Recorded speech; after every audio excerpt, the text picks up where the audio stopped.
আজ বানিয়েছিলাম চিংড়ি মাছের চপ।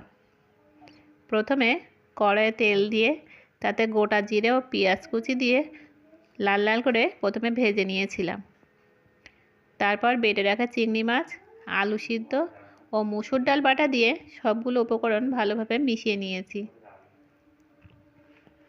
এবার লবণ, জিরে পাউডার, ধনিয়া পাউডার ও হলুদ দিয়ে আবারও একবার সব কিছু মেখে নিয়েছি।